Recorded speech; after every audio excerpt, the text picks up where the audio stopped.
As a lifelong San Franciscan and agent here, I can tell you that there are things buyers find out about their property after they close that they didn't know beforehand. Oftentimes, these involve things that you never think to check beforehand before making an offer. Today, my goal is to walk you through exactly what you need to investigate before making an offer on that property. This is especially relevant in our market today here in San Francisco and the greater Bay Area because people are waiving everything just to get in. Here's the thing, in today's market, it's not uncommon to hear about someone waiving inspections and contingencies completely just to get in. And I get it, no one wants to lose out on a bidding war, especially for a property that you fall in love with. But there's a big difference between being competitive and being outright reckless. So today, I want to walk you through 6 things that you absolutely need to investigate before ever writing an offer on a property. This isn't about me killing your excitement over a house. It's about making sure that excitement doesn't turn into regret 6 months down the line. By the way, if you don't know who I am, hi, my name's Epstein, and I'm a lifelong San Franciscan and realtor here in the Bay Area. If you're looking to buy, sell, invest, or even rent a property in or near San Francisco, I'd be more than happy to help you. Please don't hesitate to contact me on my information below. And with that, let's get back into the video. Let's begin by talking about restrictions on a property. That could include easements,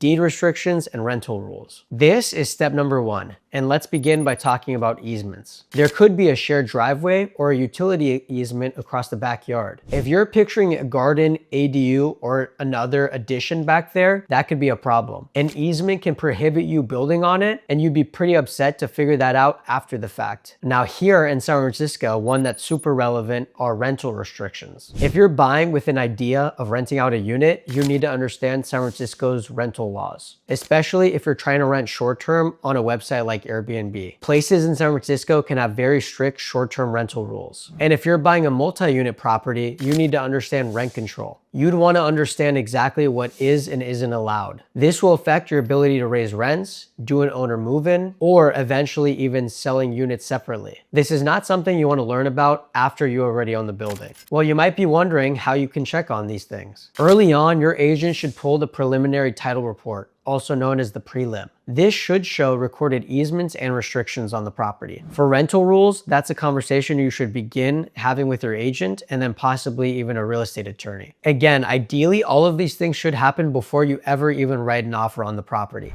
Next, we're going to talk about permit history and unwarranted work. This is check number 2, and it's a huge one that's relevant to San Francisco. Unpermitted work is a lot more common than many people think, especially here where the housing stock is so old and has been converted, added onto, or changed over the years. A home can look beautiful and even have a great in-law unit, all without pulling any permits at all. I've heard about these stories, and I'm sure you have too. Many times, an owner has what looks like a legal in-law unit downstairs. Then, years later, when it comes time to sell, they realize that it's unpermitted. With no records at the city, sometimes an escrow can get delayed, or a buyer can request a credit, or that the work gets permitted. Obviously, any of these routes can become a huge headache for all parties involved.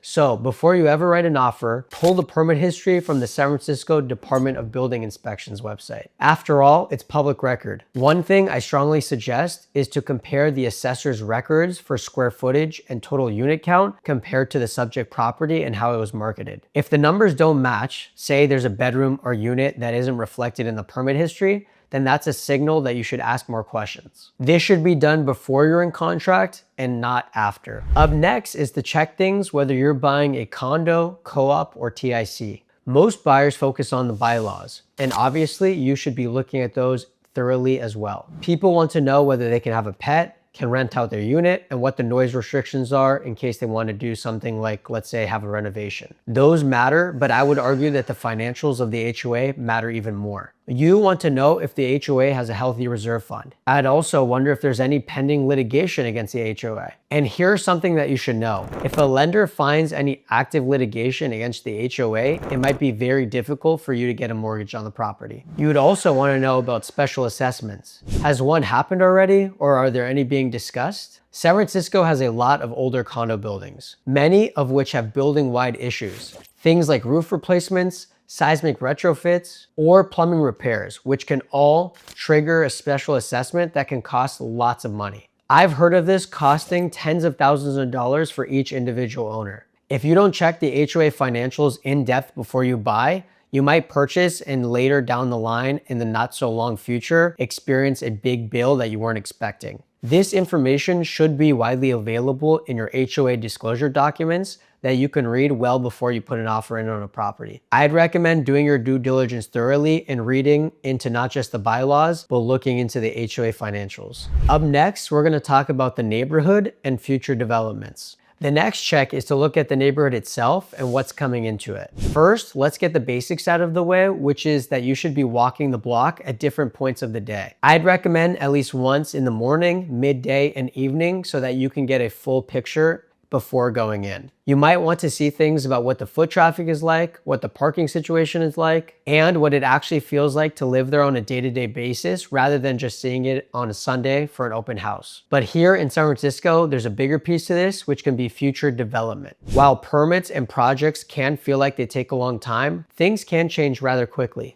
I've made entire videos dedicated to neighborhoods that have changed dramatically over the last decade. Mission Bay is a great example of that. So if you haven't seen that one, I'm gonna plug myself and say that you should watch that video. A block that looks quiet today can change completely in the next 5 years if there's a development pipeline in the works. Before you buy, you can check the San Francisco's planning department's active projects for things going on near the property. You might be happily surprised and find something that you think can increase the value of the property over time. Conversely, you might find something that changes the noise or traffic near the subject property, and that could change your thoughts on whether or not you want to move forward. Either way, you probably want to know about this before you own the property. Check number 5 here is to look at the environmental risk. I would warn you here to not just look at and trust the numbers on Zillow or Redfin. Those third-party risk scores are often wrong or misleading. I've seen listings flagged with a high flood risk when in reality, if you look at the FEMA flood risk map, there is little to no risk at all. This might be because there's a wetland or low point nearby, but that doesn't change the reality. Obviously, here in San Francisco, the risks that typically matter are different than what I just talked about. Here we have things like seismic risks and soil liquefaction. This can be a concern in certain low-lying or landfilled areas. Sometimes sewer backup risks are higher at some of these older neighborhoods,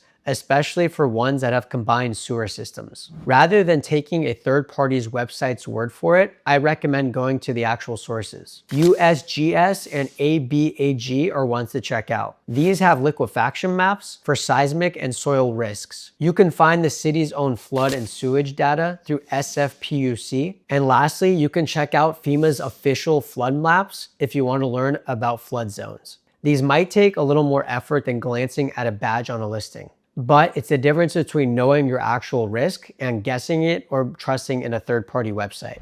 And lastly, we have check number 6, which is the final walkthrough.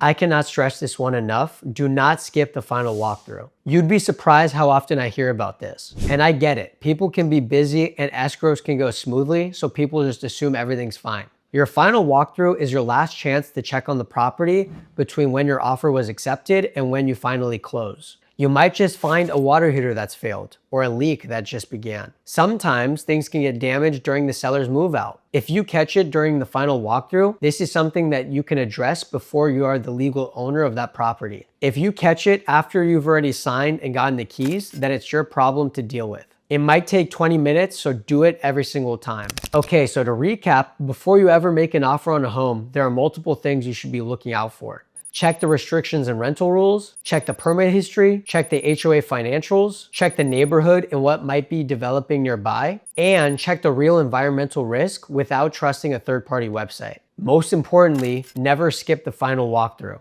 None of this is meant to scare you off from buying in the city. I love this city and I think it's a great place to build wealth through real estate. The goal here is to make sure you're going in eyes wide open so you don't have any surprises after closing. By the way, if you're thinking about buying, selling, or navigating any of this when purchasing in or near San Francisco, please don't hesitate to contact me. I'd be more than happy to help you. You can find my contact information below in the description. That's gonna do it for this video, so thanks so much for watching. It'd mean the world to me if you could like, comment, and subscribe. The best way to support me and my channel is to actually share this video with friends or families who you think might find value from this video. Again, thank you so much for watching and I'll see you in the next one. Bye now.